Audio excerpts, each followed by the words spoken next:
Jika hari ini kamu berhenti sejenak dari hiruk-pikuk dunia, lalu matamu tertumbuk pada judul tentang calon penghuni surga, itu bukan kebetulan. Ada kalanya Allah tidak memanggil seseorang dengan suara keras, tapi dengan rasa. Rasa yang tiba-tiba membuat dada terasa penuh, mata ingin diam lebih lama, dan hati ingin mendengar tanpa tergesa. Banyak orang mengira surga hanya urusan nanti. Sesuatu yang jauh, yang baru dipikirkan ketika usia menua atau tubuh mulai rapuh. Padahal, ada manusia-manusia yang masih berjalan di bumi, masih bekerja, masih berjuang dengan luka dan lelah, namun jiwanya sudah hidup dalam atmosfer surga. Mereka tidak bercahaya karena pakaian, tidak tampak istimewa karena gelar, namun ada ketenangan yang sulit dijelaskan ketika berada di dekat mereka. Bagian pertama ini bukan tentang siapa yang paling saleh, bukan pula tentang siapa yang paling pantas. Ini tentang tanda-tanda halus yang sering luput dari pandangan, namun sangat dikenali oleh langit. Tanda-tanda yang tidak selalu dipamerkan, tapi terasa dalam diam. Ciri pertama calon penghuni surga adalah hati yang selalu kembali kepada Allah, seberapa jauh pun ia sempat tersesat. Orang seperti ini bukan manusia tanpa dosa. Justru ia sangat sadar bahwa dirinya sering jatuh. Ia pernah lalai, pernah menunda, pernah memilih dunia ketika nurani memanggil. Namun ada satu hal yang tidak pernah benar-benar mati dalam dirinya, yaitu rasa ingin pulang. Ada kegelisahan yang tidak bisa ia abaikan ketika hatinya menjauh. Ada rasa hampa yang tidak bisa ditutup dengan apapun selain mengingat Allah. Ia bisa tertawa bersama dunia, bisa sibuk mengejar mimpi, tapi selalu ada ruang dalam dadanya yang hanya tenang ketika namanya disebut. Taubatnya mungkin sunyi, doanya mungkin sederhana, ibadahnya mungkin biasa saja di mata manusia. Namun kejujurannya di hadapan Allah membuat setiap sujudnya bernilai. Ia tidak berdalih dengan keadaan. Ia tidak membenarkan dosa dengan logika. Ia tahu salah, dan ia kembali. Kembali bukan karena merasa sudah suci, tapi karena sadar dirinya rapuh. Dan justru kerendahan itulah yang membuat langit mengenalnya. Hati seperti ini tidak pernah benar-benar betah jauh dari Allah. Ia bisa terseret arus, tapi selalu berenang ke arah yang sama. Arah pulang. Ciri kedua adalah rendah hati yang tidak dibuat-buat, rasa takut yang lembut, dan sikap yang tidak pernah merasa paling benar. Calon penghuni surga tidak sibuk menunjuk kesalahan orang lain. Ia tidak merasa lebih tinggi hanya karena amalnya terlihat. Semakin ia berbuat baik, semakin ia merasa khawatir, apakah kebaikan itu benar-benar diterima. Saat melihat orang lain salah, hatinya tidak langsung menghakimi. Ia lebih dulu mengingat dosanya sendiri. Saat melihat orang lain jatuh, ia tidak bersorak dalam batin. Ia justru berdoa agar tidak diuji dengan cara yang sama. Ada kelembutan dalam caranya memandang hidup. Ia tahu bahwa manusia seringkali tidak jatuh karena ingin, tapi karena lelah. Maka ia memilih memahami daripada menghakimi. Orang seperti ini tidak nyaman dipuji. Bukan karena pura-pura rendah hati, tapi karena ia tahu betapa banyak kekurangannya yang tidak diketahui manusia. Ia takut jika pujian justru menjadi penghalang antara dirinya dan Allah. Dan dari sikap itulah, ketenangan tumbuh. Bukan ketenangan karena hidupnya tanpa masalah, tapi karena hatinya tidak sibuk membandingkan. Ia fokus memperbaiki diri, sedikit demi sedikit, tanpa suara. Dua ciri ini seringkali tidak terlihat, bahkan kadang dianggap biasa. Namun disitulah letak rahasianya. Allah tidak selalu memilih yang paling tampak, tapi yang paling jujur. Bagian pertama ini baru permulaan. Karena tanda-tanda berikutnya justru semakin dalam, semakin sunyi, dan semakin jarang dibicarakan. Tanda-tanda yang lahir bukan dari kenyamanan, tapi dari ujian, dari air mata yang tidak semua orang tahu, dari doa yang tidak pernah dipamerkan. Ada orang yang terlihat kuat di siang hari, tapi hancur dalam sepi. Ada yang tertawa di hadapan manusia, tapi bersandar penuh di hadapan Allah. Dan dari situlah ciri berikutnya akan terungkap. Ciri ketiga tidak bisa dilepaskan dari luka. tidak bisa dipisahkan dari kecewa. Karena calon penghuni surga tidak selalu hidup dalam kemudahan, justru sering ditempa dengan kehilangan. Namun sebelum sampai ke sana, diamkan sejenak hatimu. Rasakan apakah ada bagian dari dua ciri ini yang terasa dekat. Jika ada, jangan bangga. Jangan pula takut. Cukup syukuri bahwa Allah masih melembutkan hatimu.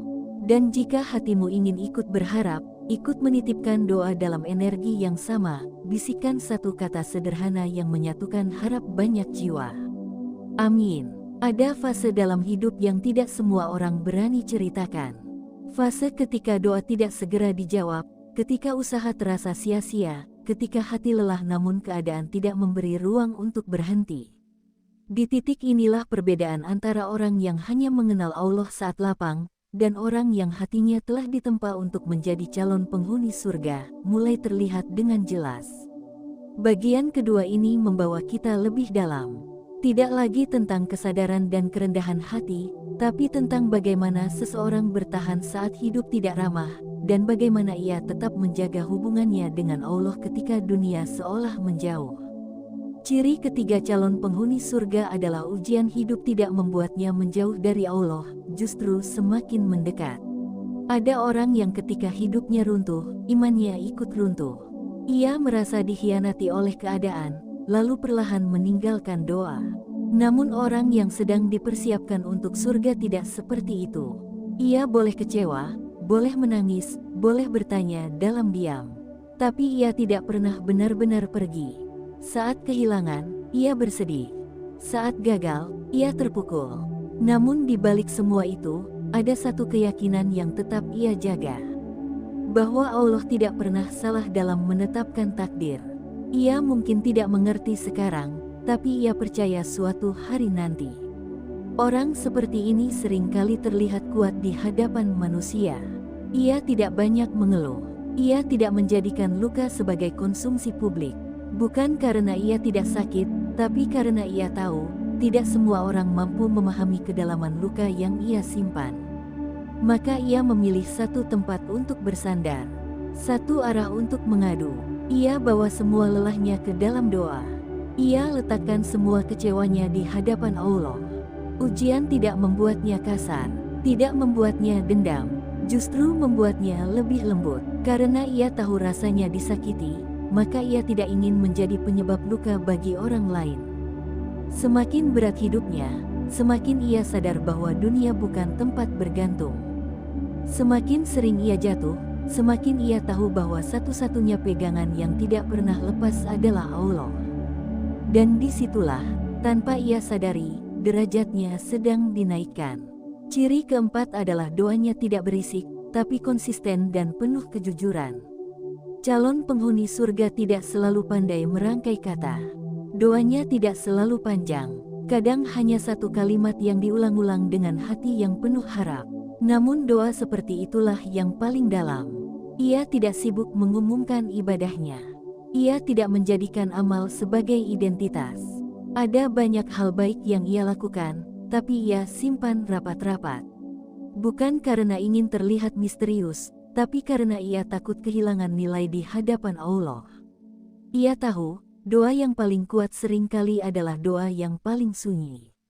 Doa yang lahir dari hati yang hancur namun tetap percaya. Doa yang tidak ditonton siapapun, tapi disaksikan langsung oleh langit. Ada malam-malam ketika ia terbangun tanpa alasan jelas. Dadanya terasa sempit, pikirannya penuh. Ia tidak mencari hiburan. Ia tidak membuka keluh kesah kemana-mana. Ia hanya duduk, menunduk, dan berbicara pada Allah dengan bahasa yang hanya mereka berdua pahami.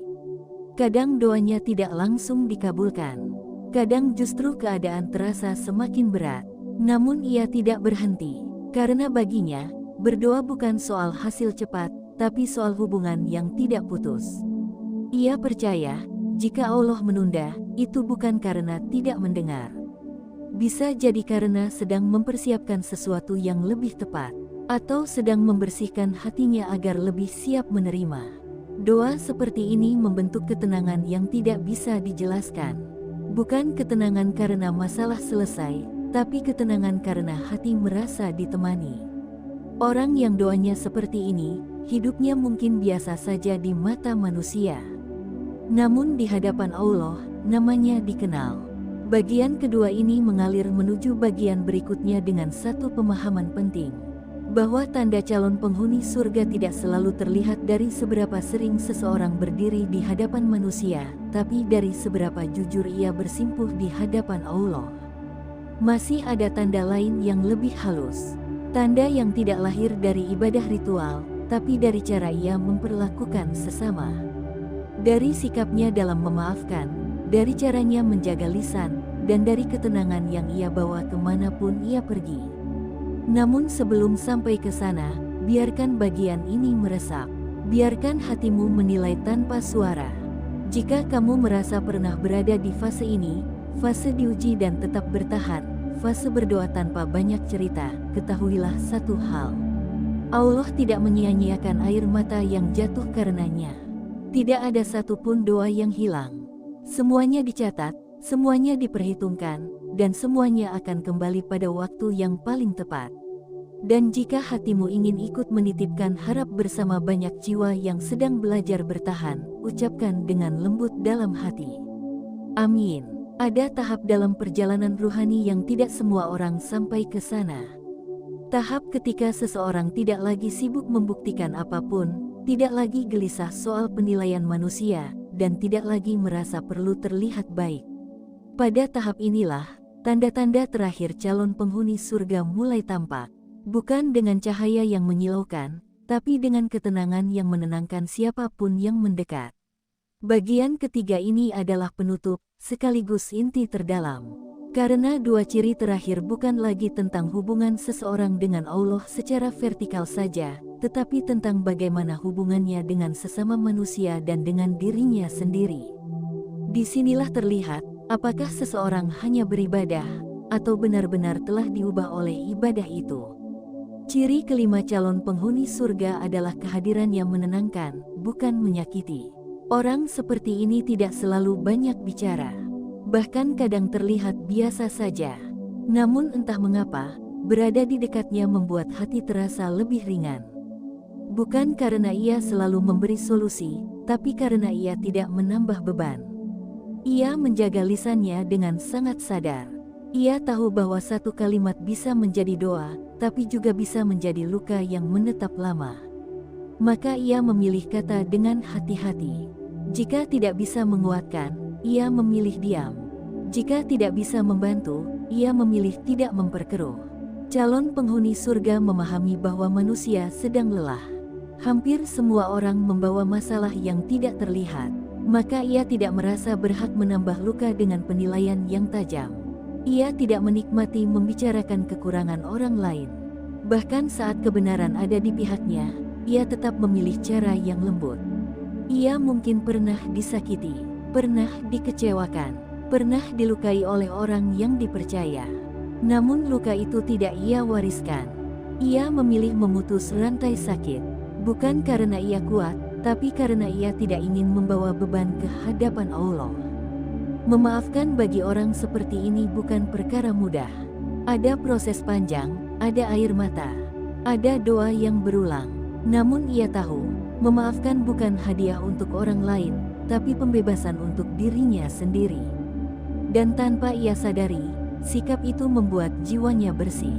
Bersih dari dendam, bersih dari iri, bersih dari keinginan untuk membalas. Hatinya lapang, karena tidak menyimpan terlalu banyak.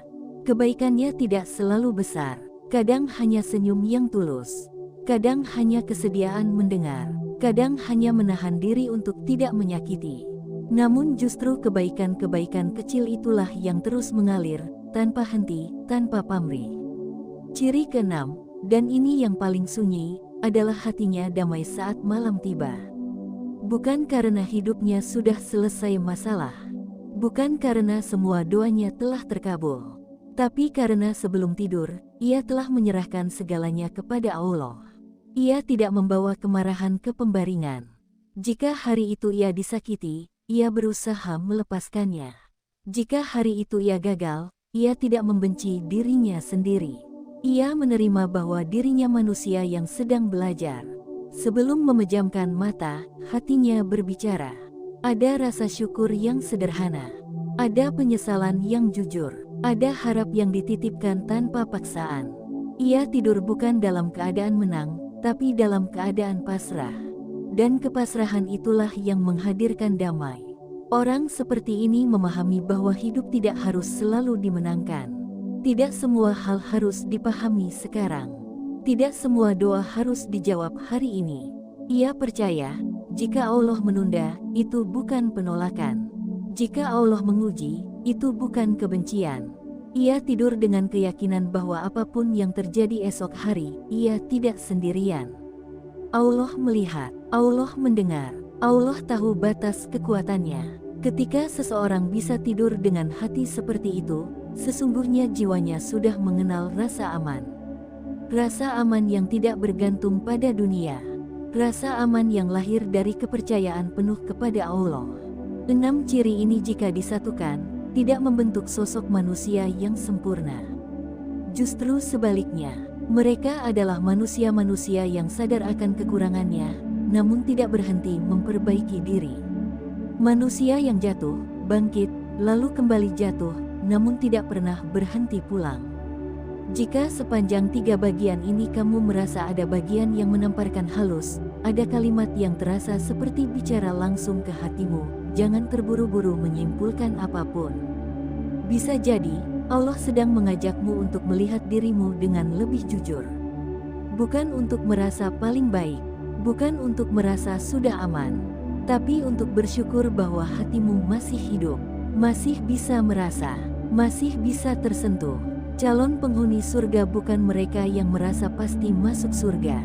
Justru mereka yang paling takut jika dirinya tertinggal. Mereka yang terus berharap, terus memperbaiki, dan terus bergantung pada rahmat Allah.